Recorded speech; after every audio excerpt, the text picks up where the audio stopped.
Hi, Jeff. Thanks for joining me to talk another news story.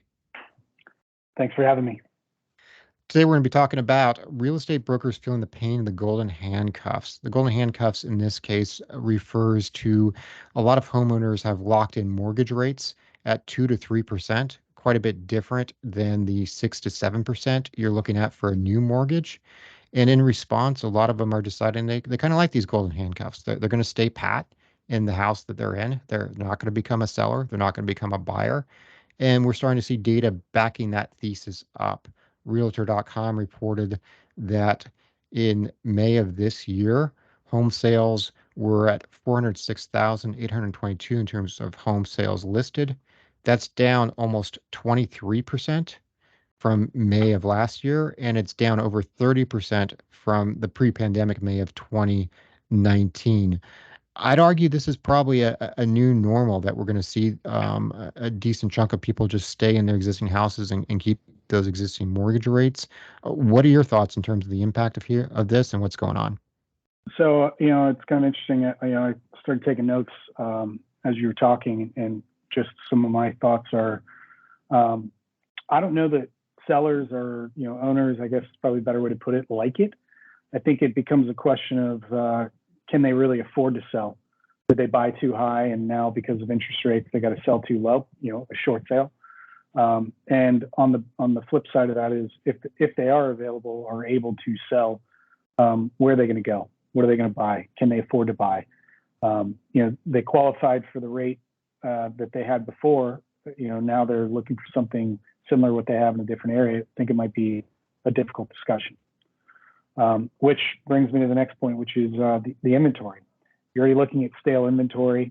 There's a lot of new buyer or developers that are out there building new stuff to accommodate the lack of inventory, or really stale inventory. I think the third point, before we get to the real impact, is the cause of the interest rate. Isn't that big of a deal to our generation, the generation prior. 6-7% is still kind of low to that generation. I think I and our parents remember paying 18-19%.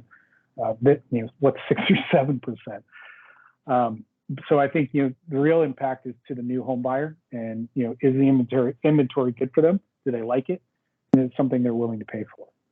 Yeah, and Now, I think right, there's different markets. So markets where there's not a lot of area developer build are probably going to that's right, feel this a little bit more. I think that for folks in the construction industry, this actually might be a positive in that people may do more work on their existing homes rather than move and for sure. meet some of that buyer demand. There may have to be more new home construction done.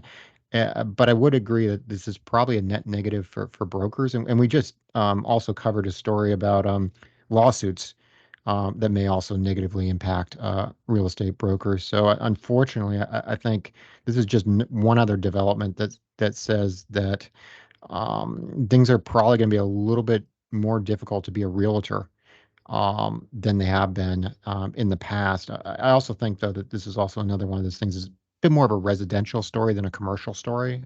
Yeah, for sure. I'd add, the negative impact to brokers. Transaction volume is clearly going to go down. The other stories that we covered, you're already talking about an industry that, on average, at least in the state of Florida, on average, I should say the average broker sells 2 to 4 properties a year. That becomes a question of, now there's not as many buyers. Does that number go way down dramatically? Does it become, one or less than one? At that point, what does it actually cover your cost to maintain your license and continuing education? So, yeah, I think it definitely impacts the brokerage world.